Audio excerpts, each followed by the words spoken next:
Good morning, everyone. I hope you had a beautiful night. I also hope you're having a wonderful day. Let's jump into the reading. And I have to apologize, guys, because y'all can see I already pulled cards without you. Yes, I did. I actually pulled these last night. I was getting ready to go to bed, and something told me, yeah, no, go pull some cards. And I'm like, okay, but I thought I was pulling for myself. But the message that started coming through, I realized, no, this message is something for all of us. So yeah, the first cards that I did pull was from our crow deck. What I got was Ghost with Bond. Ghost with Bond. So we've definitely got bonds of the past, our commitment, let's put it that way, our duty to the past, our loyalty to the bonds of the past, echoing up today. Yes. The next card I pulled was the present moment. I wanted to see the energies of what this was going to be about. And we got this one from our Sacred Rebel. I love this one, guys. It's like cool image. Shock of the new. Sixes are playing out for us, that sixth house energy. I did roll our dice. Also, we got one, first house, the way you want to be seen, the way you identify yourself and you want others to identify you. Yes. With the second house, the value of that, the value we place on ourselves, our identity, but also the way we want others to value us. How I want you to see I have something precious to offer to you. Yes, kind of energy. But then we got sixth house again. Every day. Virgo energy, that duty every day.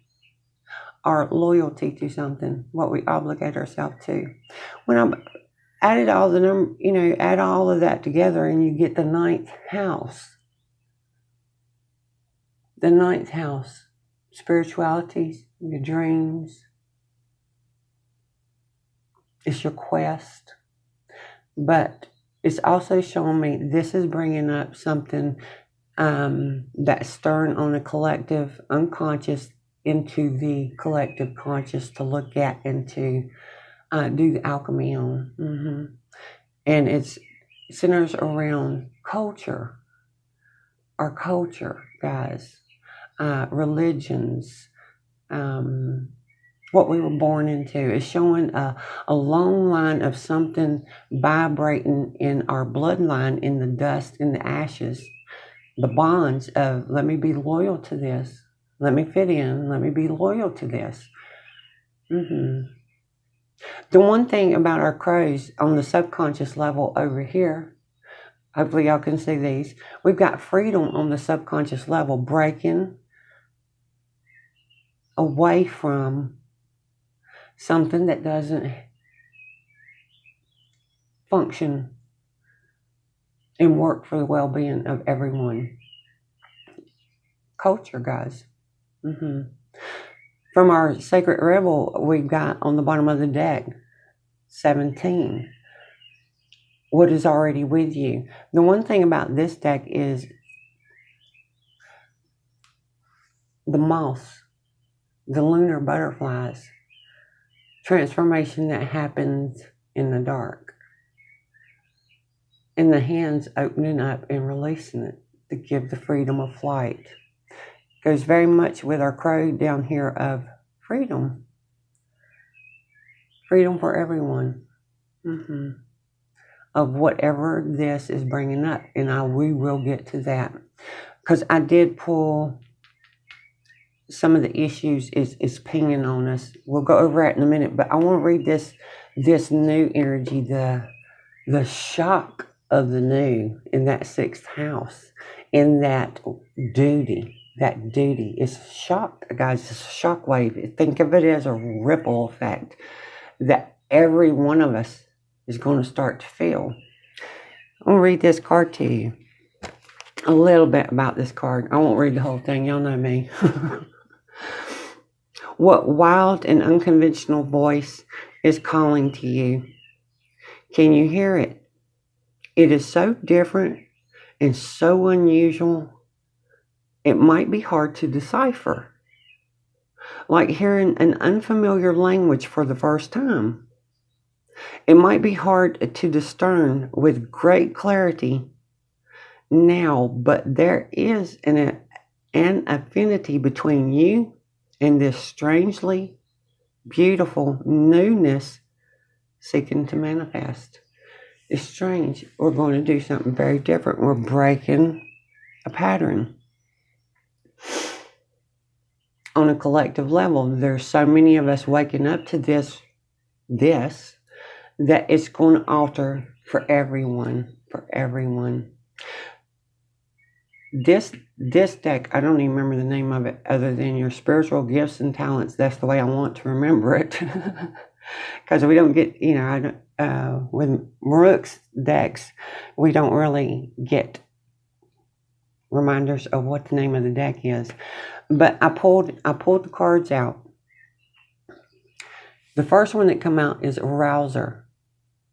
You provoke sexual arousal, like a phantom dancing with them in a vibrational dance to enchant, tease, entice, and play with their most deepest hidden desires. The arouser. I'm like, oh, okay. The next one I pulled out, what came out after it was this one, the nurturer. A life-changing gift is the influence of a nurturing woman that provides love, support, protection, and encouragement to teach others to grow and develop.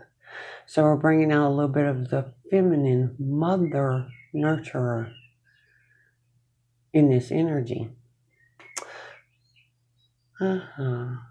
The next one that come out, now guys, this one's upside down for a reason, because y'all, well, hopefully you know me. If you're an OG, you know me. I've got OCD, for real. I had an accident when I was really young, and my brain was depleted of oxygen for about 20-some minutes. They revived me twice. But it's caused the residue of, I have OCD. My decks, guys, I am very OCD, meticulous with these decks. When I'm done with them and I clear them, I meticulously go through the deck one card at a time and make sure every card's got to be facing up. Because if I don't, and I can sense, sometimes I can sense when a card is not in the deck right, and it won't leave me alone till I come back and fix that card. This one come out upside down. Upside down. Do y'all know how much that threw me off? Irked me? It really got my Gemini brain scrolling on. What the? Yes, it come out upside down. But I also remember this reading coming out a couple of weeks ago, or this card coming out in a reading a couple of weeks ago. And it stuck for a minute because it's like past, it says past life, regal, seductive, and just a bit dangerous, with Cleopatra energy so strong you intimidate your prey. A very strong connection to Egypt. What I got stuck on was asking myself, do I have an affinity or, some kind of strong connection with Egypt? And I kept questioning myself on this card. I'm like, no, I don't think I do. I like the pyramids. I'm always interested, what do they find under them pyramids? That kind of thing, but I couldn't place it. I couldn't place it until it come out upside down. And I'm like, okay, I get it now. Because as soon as it come out upside down, I heard my mother. From childhood, my mother. From teenage years, from the blossoming years when you're coming out and, you're stepping into your energies, guys. You're growing into an adult. My mom always used this derogatory, let me belittle you and your sister energy when we hit that teenage year of, who do you think you are, Queen of Sheba? You know, Queen of Sheba, she was what? Queen of Egypt and Ethiopia. But my mom would always insinuate we were too pretty for our own good and too egotistical. Let's put it that way. When we weren't. We very much weren't. We then learned we weren't nothing in this world. But I got my personal answer to the card just to share that information with you. But what this is showing, because on the bottom of the deck, on the subconscious level, overcome. Having gone into battle with your own dark side, you can see the divinity and sacred elements in the darkness and in destruction.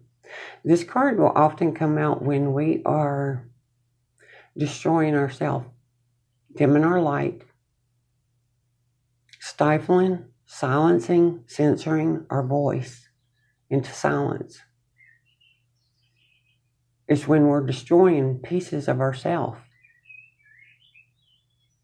to make others comfortable.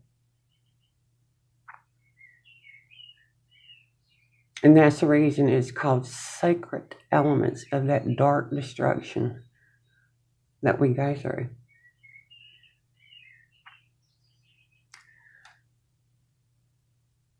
And like I said, this sacred destruction, guys, is pinged on the difference of you're not supposed to be this.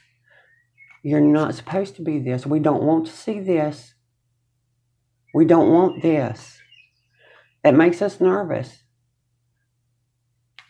When you're the arouser, when you've got that kind of sway and energy, we need you to be this. The nurturer. The nurturer. Now this can play out in many ways, and it seems to appear that it's picking up on the feminine, the offense, let's erase the feminine side of this energy. Let's get it in control here and in a comfortable zone for us, of where we've just got nurturers. But you can also easily, very easily, guys, put this into the context of a masculine energy also. This wound will display this destruction, because this is the wound, the destruction. It will display in so many different ways. How many ways have you tried to get rid of your sensuality? Your that feminine exuding sensuality. And it's not just women, it's also men. They have their own way too of this primal sacred energy, guys. We all have it, and it needs to be expressed. It's natural to be expressed. It's a sacred energy, male and female. It's not just the gender thing anymore. But trying to fit it, get rid of this part to fit into a different part in the past life, it's not working. It's come out upside down. It's not working. This does not create the experience of what we need and want and truly desire. What else I picked up off of this, guys, is, right now, we got humanitarian up under. But right now, I hear a lot of messages of they made you dim your light. They made you pretend you didn't have this kind of energy, or they made you fit into a box. They made you silence yourself. They made you wear some masks. They did it to us. They did it to you. But I'm like, No, no. Let's come back to the sacred center of ourself and remember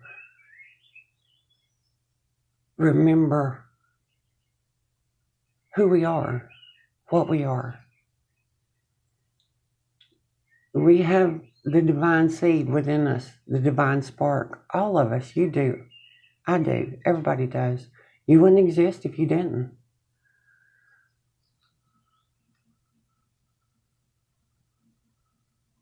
They didn't do anything to you. They couldn't do anything to you.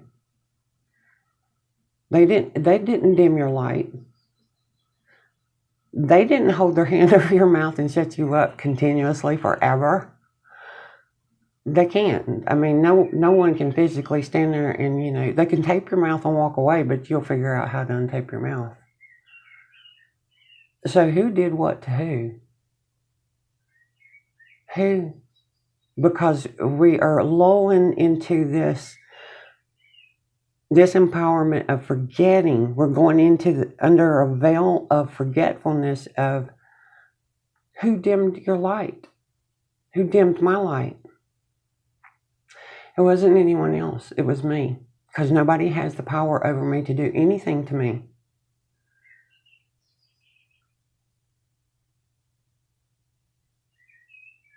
Or you. I dimmed my light. I stifled my voice. I made myself go into silence.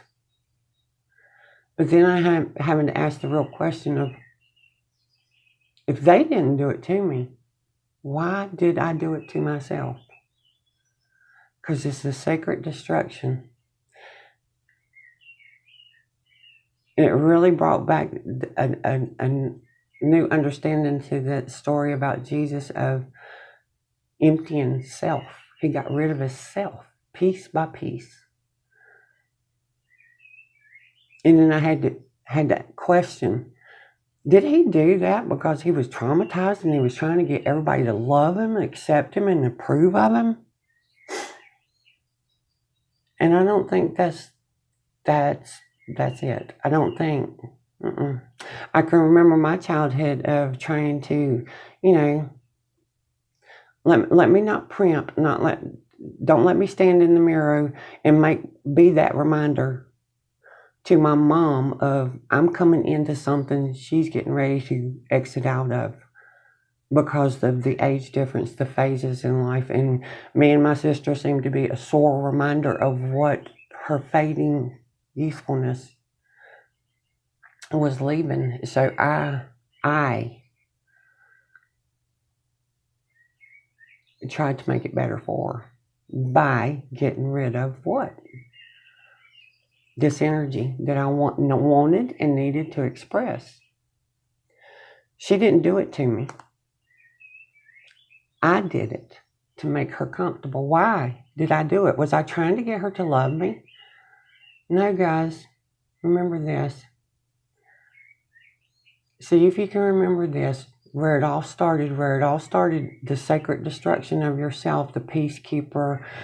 Let me shut up. Let me not be authentic. Let me hide behind a mask. Let me try to make myself perfect here, but eliminate the real true me. I'm trying to remember where it started. I wasn't trying to get my mom to love me or accept me or approve of me. I was trying to express how much I loved her. And she couldn't feel it. She couldn't see it. And she couldn't understand it. She couldn't hear me. She couldn't feel me because of her own pain, I'm losing the beauty, the value of what women are considered most valuable. The second house, guys. With the first house, I'm losing it. What's going to be left of me? Nobody will see me, love me. But I seen her and I loved her, but she couldn't hear it. I destroyed parts of myself. I destructed myself, trying to express to her and show her, I love you. I see you. You matter to me. I wasn't in it. I wasn't doing it just because I was a needy little fricked up child that was trying to get other people to love me. I was trying to get other people to understand how much I loved them. Can you remember that about yourself? We need to come back to remembering that about ourselves in this sacred, dark destruction that we will do to ourselves. No one's doing it to us. We're the only ones that could ever shut our own mouth for as long as we have shut our mouths. We're the only ones that could hold ourselves in the darkness. No one else could do that. They can't. They don't have that much time. We all are running on limited time here. I think we've been allotted, 120? And half of us can't even get there. We don't have time to keep making prisoners of each other and keep control of each other. But what we do have time for is to control ourselves. And why would you control yourself and get rid of yourself? Because you wanted to express, I love you. I will get rid of myself if it makes you feel better. Guys, I did write notes. Let me get my book. I'm trying to reach behind me.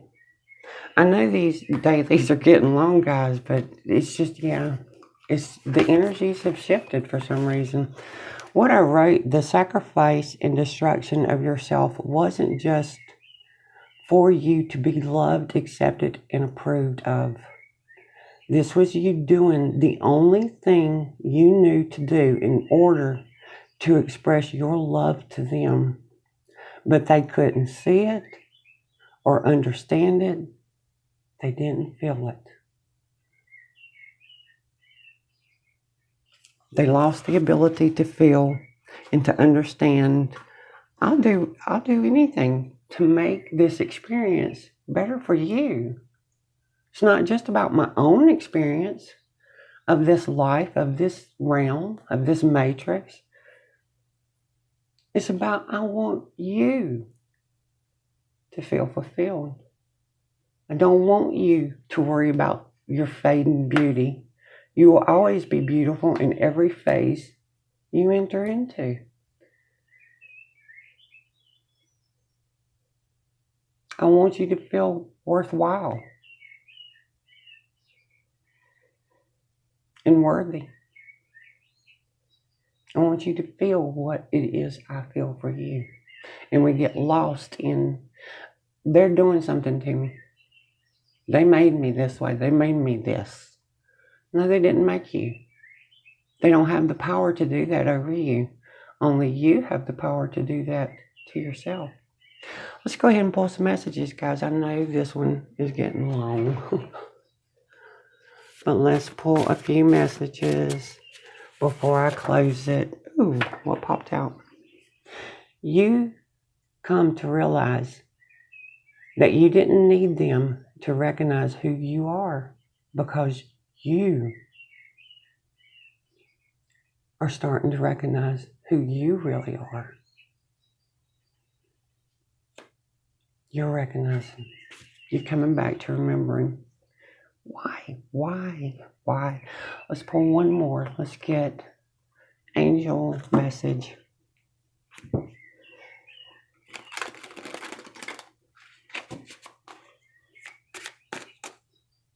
Not feeling it. Hang on. There it went. 2 of them. We get numbers with these two, guys.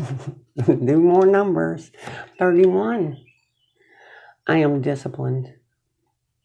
Yes, you are. You're the only one that can discipline yourself. Your approach to life is an effort or an effective, guys, dyslexia, just to want to come in on me. That's what I call my rebel side. Your approach to life is an effective mix of both practicality and imagination. Your mind is stirring with creative ideas, and you have the organizational skills to manifest them to life. 31, disciplined. 16, that 6 going to keep showing up for us. I am perceptive. You have an inquisitive mind that allows you to uncover important truths. You have a special ability to read into other people's feelings. A wisdom seeker, and your angels ask you to share your knowledge for the benefit of others. You have the ability to read into the feelings of others and feel what they aren't recognizing they're feeling. Guys, I hope it was helpful. Y'all stay strong. See you again next time.